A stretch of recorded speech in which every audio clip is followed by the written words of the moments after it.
next is the nature of the coastline, which is determined by a variety of factors such as tectonic setting, the materials present at the shore, and the energy with which water strikes the coast.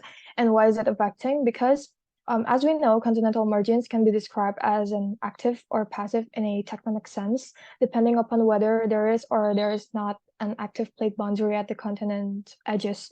And if it's the active margin, it means it has an active plate boundary with a lot of subduction and transform faulting. It usually has cliffs above the waterline, narrow continental shelves, and a relatively steep drop to oceanic depths offshore too.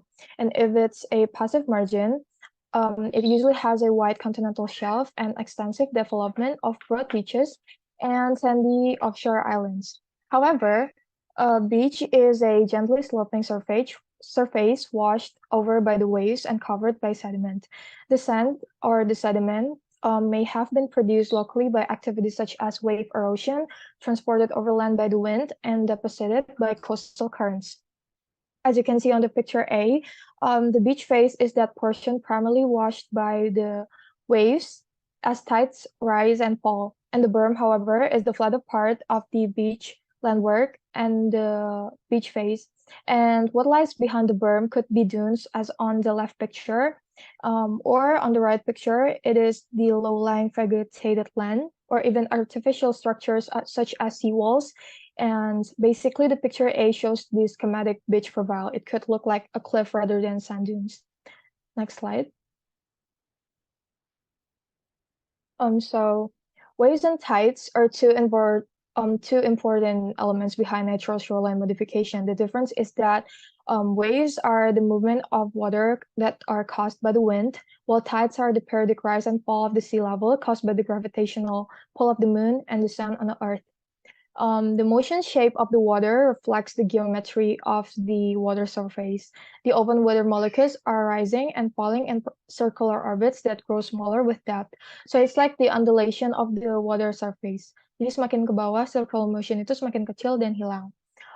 Breakers develop as waves approach the shore and the orbits are disrupted because the water shallows. And the whole wave action can be erosive along the shore, but we're going to have to talk about that later in the next part. Next slide. In the nature of coastline, there's this thing called sediment transport and deposition. When waves approach a beach, the water washes up and down of the beach, leaving some sand behind. There is also the net movement of water laterally along the shoreline, creating what we call a longshore current, and the lateral drift of sand is parallel to it. And any sand caught up by moved along with the flowing water is not carried straight up and down the beach. As the waves wash up the beach face at an angle to the shoreline, the sand is pushed along the beach as well. And the net result is the lateral drift, gradual sand moving down the beach in the same general direction as the motion of the longshore current. And the more energetic and the waves and the current, the more further the sediment is moved. High water levels during storms can help the surf reach water inland, and it could be all the way across the berm or to the dunes at the back of the beach. But a reach of sand or gravel may survive the storms and may even build higher as storm when sweep sediments onto it, building a beach ridge at the back of the beach.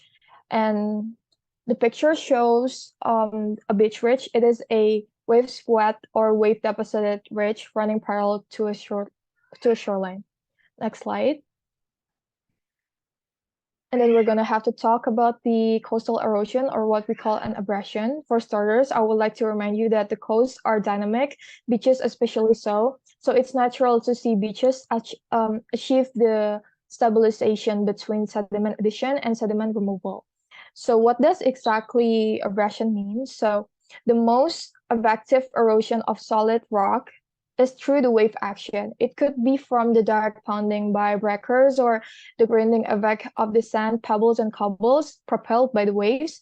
And all of the activity above is called miling or abrasion. Like the waves are erosive, right? And the effects are concentrated at the waterline where breaker action is the most vigorous.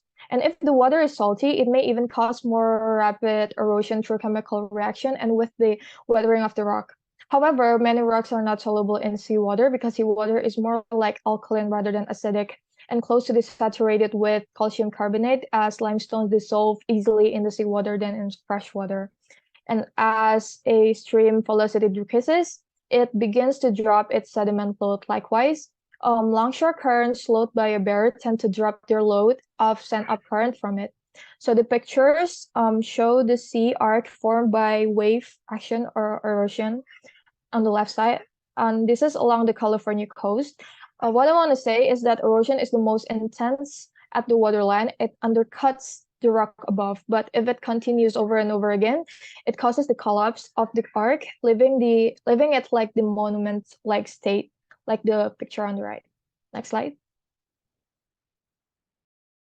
Okay.